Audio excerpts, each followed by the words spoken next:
Hello, you wonderful people, and welcome to another episode of Super-Fanta-Fi. This being a show where I talk about TV shows of the supernatural, fantasy, and or science fictional genre. For today's episode, I'm going to talk about the latest episode of Manifest. A lot of really interesting things went down in this episode, so let's break it down. After picking up right where last week's episode left off with the whole Michaela and Jared situation, because Michaela, Zeke's there is like, oh, I can't believe Jared did this, but she's like, yeah, but there's something else. Jared said, like, he tried to save me. It's like, oh, he's with the Exers, like, he just gotta be lying to save his own ass. But Michaela's like, I don't know. And he's like, that's you, Michaela. You always see the better in people and stuff like that, which obviously, Zeke kind of blows that about her because she saw the better in him. But now it's a whole situation like, all right, what's going on here? Obviously, Zeke worked with Ben to get Michaela a lawyer. It's actually the lawyer that got Zeke out. But the fact of the matter is, it's like, oh, like, you won't get away with everything you're doing, Michaela. It's like, but then, like,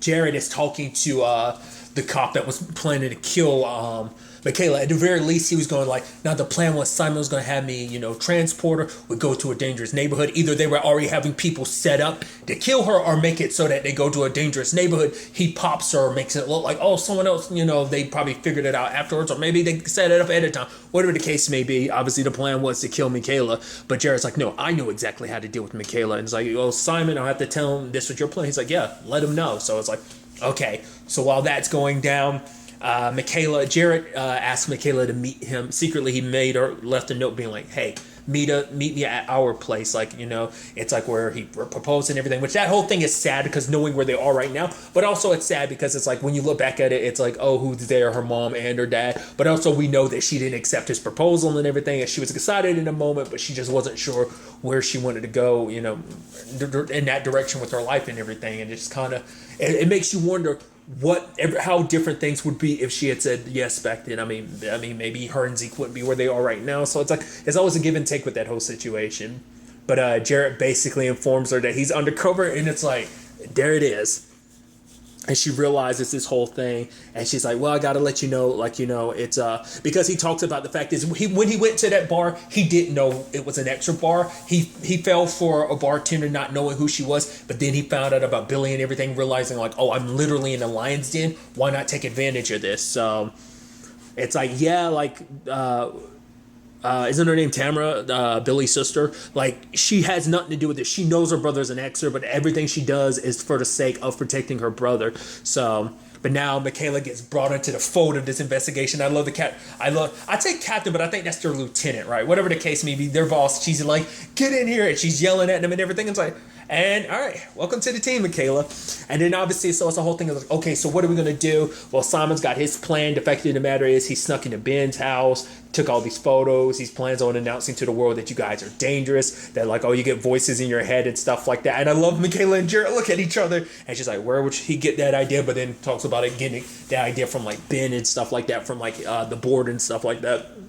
It's like, okay, so what can we do? Because they don't have anything tangible enough to bring Simon down, because the fact is he's done enough allocating, making it so that other people end up doing the bad deed, so that he doesn't have to, he doesn't have to necessarily get his hands dirty himself. And I love the whole back and forth of like, oh, we could get him on this, but Michaela's like, oh, that's not going to save. Plus, you'll ruin your undercover position and stuff. You'll blow your cover. And I love their boss being like, is this what you two are like when you get along? And they're like, yeah, actually, yeah. It was kind of a cute moment.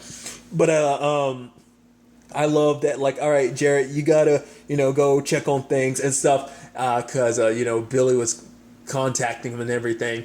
And I love the fact that, Billy's sister was contacting him and to check in on things. And the fact of the matter is, and she's like, and I want that paperwork done. And she closes the door and she's looking at Michaela like, see, I can be fun. And Michaela's got to look like, sure. But the fact of the matter is, I even love it later on when Michaela ended up snatching the laptop from her, was looking on it, and she's like, you have trust issues, right? And Michaela's like, I've been told that before. So I just love that whole situation. But nevertheless, Jarrett shows up there. Billy has Zeke. Him and his boys have Zeke, and it's like because they were waiting at Michaela's place to get her, but lo and behold, Zeke was there, and so they grabbed him instead. And it's like, oh, Zeke, he's important to all this, blah blah blah blah. So Simon's going, it's like, oh, like hey, Jared, this is the guy that your girlfriend, your ex, she left you for. Don't you want to get? It's like, and Jared has to play along. It's like, yeah, because the thing is, it's like, right. Michaela hasn't had a chance to call Zeke to tell him, like, to down low about, like, Jared being good. The fact of the matter is he's just thinking Jared's a bad guy. So Jared's like, yeah, good. You got boys. Yo, Billy, let's go talk. He gets the bug and he keeps it on himself to kind of give them the sign of like, yo, don't come yet. But the fact of the matter is, talking to Billy is like, call Simon. He's like, no, if Simon here, he'll find out I did wrong. It's like, no. Fact of the matter is, you got someone important like Zeke. Fact of the matter is, he'll reward you and stuff like that. That's the thing. Billy's like full of rage, quick to manipulate. I mean, that's kind of why I think Simon likes him anyway. It's just he's very malleable, but granted, he needs to be pointed in a certain direction, and that's kind of the whole bit. But the fact of the matter is, luckily, they do have backup. Simon and his wife show up, and they start being like, all right, well, we can't just let him go because it'll draw, he'll see our faces and stuff like that. So what we're going to do is we're going to kill him, frame Michaela for it. Because even like his wife is the one that suggested, we should get rid of him. In that moment, I think you see the look on Jared's face because it's like she's the one that suggested that, which is interesting in the grand scheme of things. I'll get to it soon enough, but the fact is that it was up to Grace to stop her, or basically change her mind. And it's like, maybe if she did, it's always interesting, like the trickle effect of everything. I'm like, maybe if she was able to change Simon's wife's mind, maybe things would be different. Maybe there's still more to them. We'll kind of dive into that later on. But regardless, the fact of the matter is, it's like, all right, that's going to be taken care of. And luckily, Jared, is there. He lands a punch on Zeke to make it seem like, oh, I'm going to feel good putting a bullet in you myself. Billy, give me the gun. It's like, you got any final words, Zeke? And he's like, that I knew Michaela shouldn't trust you. It's like, yeah, you should be careful who you trust. Turns the gun on everybody. I was like, all right, freeze. He's like, yeah, super cop. Jared, because I even love that being a thing where it's like, cause for Jared, it's like what hurt him the most was the fact is that Michaela believed all that stuff, that he was capable of this, and she's like, well, you're just really good at your job. But luckily, they were able to take everyone down. I was thinking it'd be a bummer if, despite all this, like Jared ends up having to put down Billy, and his sister would never forgive you for it. But luckily, they just got taken down. Everyone, so Zeke ends up getting saved. I even love their boss coming over and be like, if I was a complimenting type, I would say that you might be one of the best detectives I've worked with, but that's not me. Left something on your desk. I love that she couldn't even, she halfway complimented him, saying like, if I was this type of person, I would have, but I'm not saying I'm saying that, but I am saying it without saying it. I like that. Sadly, this does blow up, Jared's relationship, because she's like, oh, you're just getting close to my brother. It's like, to be fair, that's not how this all started. But at the same time, to be fair, your brother was literally about to be back there ready to murder someone. So it's like, you should actually thank Jared because he stopped your brother from crossing. But it doesn't just, it's like, yeah, you might save my brother, but the entire time you're getting close to him, you actually, because the sad thing is Jared admitted that he liked her and cared for her. But, I'm curious to see what's going to happen. I mean, she's not an Exer, but I'm curious, is this situation going to push her to go more down the Exer route? Maybe. I doubt it. I mean, but maybe she gets indoctrinated like her brother because it's like, oh, like maybe she has more of a reason to hate 828ers now. Maybe not. But regardless of all of that, everything kind of ends happily, and it's just kind of like, Zeke is like, yeah, I'm alive thanks to you, and Michaela's like, yeah, we both kind of owe you, and, and it's like, you see the look in his face, because I think it's still kind of like because I think he's happy for them. He wants Michaela to be happy, and if she's happy with Zeke, then that's fine. Because I think he recognizes the mistake he made back then, but also it's just kind of, I think it's still kind of hard seeing them together, but he's okay with it as okay with it as you can be. So there's that side of things. We did, to kind of finish it off, we did see that at the end, like Jared, their lieutenant or captain, like I said, I'm terrible with positions and stuff like that, but is putting like basically the lieutenant's exam, kind of showing like she believes, like seeing what Jared was able to accomplish, like you kind of rise up through the ranks, you have what it takes to be lieutenant position and stuff like that. So that was kind of neat. Now, along with that is the other side of the episode. interestingly enough, we have Grace having a calling, and her and Ben go and track it down. It's like, but it's like someone asking for help, but no one's there. And it's like, okay, so what's this about? Lo and behold, who do they run into? Adrian, because Adrian was responding to the calling too. And it was like, it was so painful. But that's the thing, like, their callings are like, whoa, kind of like a vision, or just kind of like almost like you're gasping for air, like you're trying to catch your breath. But for him to be like downright in pain for it is kind of interesting. But I guess it's because Adrian's ignored his callings in the past. And it turns into this complicated thing because for, Ben, it's like, it's because of you. You are basically what inspired the Isaiah to become the megalomaniac that he did. You made him believe that we were something more, and that's what created that situation. You got so many people killed. Because it turns out, and it's interesting how this ties together, Adrian actually comes from a religious family. His dad, I think, didn't he say like his dad was religious? But the fact of the matter is, it's like, his dad kind of believes in God, but it's like he just wishes that his dad believed in him, and just it got to the point he just like, I got off my knees and just walked away. So I guess for him it's just he doesn't like, I think the higher power and stuff like that, it's just for him it's just it was never an answer for him like it was for his dad. I think it was kind of interesting. But then there's this whole situation of like, he talks about, because Ben like, believes that callings and stuff like that. It's like, maybe the callings are here to restore your faith and everything. He's like, no. He's like, the callings are the reason why that fire happened. And Ben's like, what are you talking about? He's saying that basically because he saw that calling of like the burned bottles, the passengers and everything, he came to Isaiah and warned him. He told him like, oh man, this is what my calling was about and everything.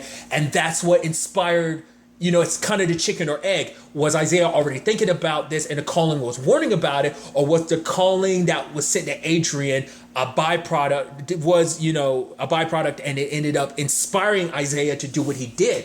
That becomes the question, like I said, chicken or egg type of situation. So, but Adrian ends up saving a guy. He ends up being there at the time because it turns out that basically Grace is there's a situation where the baby has to come out now, but because of, Grace's situation, the baby, they need a specialist to try and save the baby. It's a surgery that if they're not successful, the baby would die. But if they don't do something, like if they don't respond to it soon, Grace would die. So now it turns into this thing of like, okay, Grace is saying, save the baby. You got to promise me, you got to put our children first. And obviously Ben's like, okay, but she passes out. And obviously he wants to do whatever he can to save her because at the end of the day, like he's like, I love you. And I thought it was even heartbreaking because he was like, maybe I don't love you enough to listen to you about this situation, because it's like to respect your wishes, because that made him almost second guess. It's like, because it's like, I love you so much, I'm trying to save you, but if I really loved you, I'd respect your wishes. And that's there's no easy solution in that. But at the same time, it's like, I don't know. And we're talking about the woman you love, but what changed his mind? It's like he sees like Olive and Cal. It's like, yeah, saving their daughter is important, but at the same time, it's like they would be heartbroken without their mom. So it's like it's an impossible situation. And for him, he even looks back on it later when he's talking to Michaela. It's like he ended up he ended up choosing Grace over the baby, even though that's what Grace wanted the baby to be chosen over her, but. And it's like you could tell that was kind of like he was riddled with, guilt about the situation, because for him, he was like, the fact of the matter is you're not even born yet and you're already dealing with so much. Like there's already been so much put on your plate. But the fact of the matter is all you got to do is fight. Hold on. I have faith. I believe this is all going to work out. Luckily, it turns out the guy that Adrian saved ended up being, the surgeon they were looking for that they couldn't get in contact with, the one that was in the city to perform the surgery. And he performs the surgery and both Grace is saved and the baby, whose name is Eden, which it's very, you think just because the Garden of Eden. So whether they kind of play with that or not, we'll see. The fact is now that the baby's born, that might mean that Grace isn't going to have the callings anymore, which makes you wonder, what does that mean for the baby? Because it's like the baby can't really tell you what it's feeling, not unless Grace keeps them until the baby until Eden becomes an appropriate age that she can fulfill the callings herself. It makes you wonder, like, maybe there's also a reasoning behind this, like maybe Eden is kind of the key to all this. Maybe like where Cal is kind of the centerfold of all this, maybe Eden's kind of like the next stage to whatever it is that this whole thing is.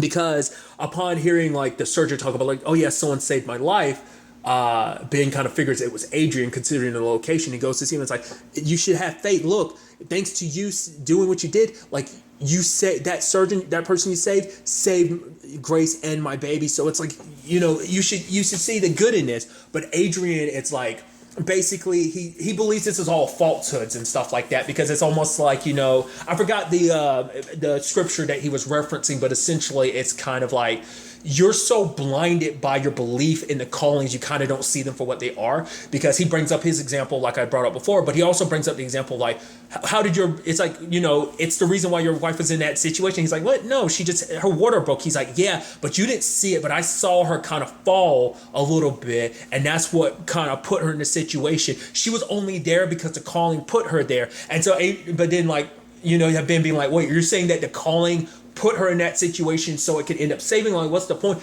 But it's because Adrian's like, you so wholeheartedly follow these callings without question, not realizing that, never wondering where these come from, which even Ben was like, yeah, I do wonder where they come from. Because we know that's the whole Major's point, because she wants to be able to get access to the callings. I mean, we're talking about people who are connected on such a level like that, and also being able to take messages like that. Obviously, there's the military application of all of that, but it also turns into a situation of like, well, that was the whole point of like the Major being able to control the callings. It's like, you don't think she's already done that? Probably not. I think this is some other, we'll get to it in a second, but Adrian just doesn't believe the way Ben does, and he walks away.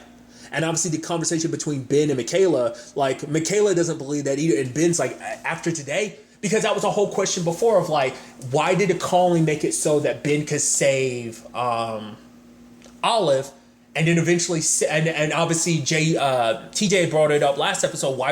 Granted, it was the calling that made him all paranoid and stuff, but it's still a thing of, why did it save me? Like, why didn't it let Ben save all those other people too? Why it put them in a position where they couldn't save everyone, only save certain people? It's like things had to fall in certain lines, because it's like, oh, you had to get your daughter out of there because Olive is important to TJ, and TJ was important to kind of figuring things out. Like, who knows, But then we see Adrian, he walking down the alleyway, and these three shadows walk up, because we had kind of circling back to something I hadn't talked about.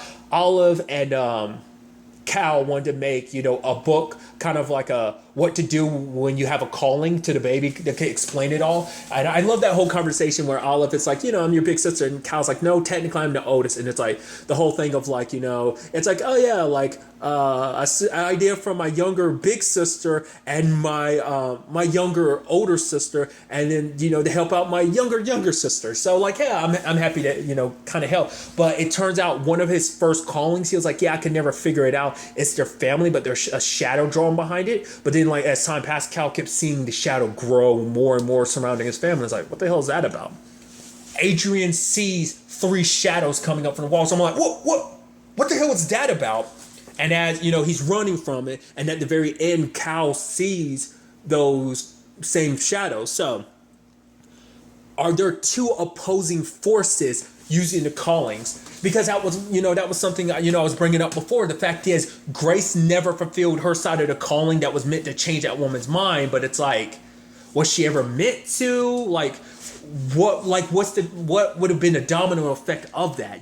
That's what I'm kind of like, because that was a calling that kind of got brought up, but it's like Grace was like, oh, I kind of failed, but then we kind of got revealed she was Simon's wife and everything. So we never really circled back to that, not less future stuff kind of delves into that. But it's like, what are these shadows about? Like, are these shadows that are like, are they the true ones behind the callings? Are the callings meant to make you go believe like, oh, look at all this good you're doing, but secretly there's a different plan at play here? Are there some other beings behind this that are trying to use the callings for their own reasons? Make you so wholeheartedly believe it. I mean, did it come after Adrian because Adrian was starting to not believe, and it's like, oh, we can't have you spreading doubt? But why come after Cal? Is it because Cal's central to this? Or, like I said, are there multiple forces? Are there some good that's coming with the callings, but there's also some evil that's balanced out with it? Because remember everything TJ was saying, like, there can't be any good without any bad. So it's like, it seems like this whole thing is almost like some manipulative situation. So now we're getting to the point of like, well, are the callings actually good? I mean, they, because I'll start to believe like, no, there's good that comes from, the good outcomes and stuff like that. But it's like, That's the big question. What this all represent? I'm so excited to find out. Potentially, answers to all this going forward into the next episode. I doubt we're done with the Exers. There's still plenty of people out there, but I granted the top fold of that is Simon, and that's kind of dealt with. So we're probably going to go back to the mystery of unraveling this whole thing. But especially now we've got new players involved, in particular, who or whatever, more specifically, what those things are. Is it just one being, or because it makes me think of I'm going to butcher it. It kind of reminds me of the hollows, the giant hollows from Bleach. I forgot what they call it. They're basically they're like this super giant hollows. They kind of remind me of that, just without, a hollow mask. So regardless of all that, I'm really curious to see where all this ends up taking us going forward. But really, that's all I'm going to talk about. See you next time we meet. Be happy, be safe, live life to the fullest, and enjoy it. Good day, and goodbye.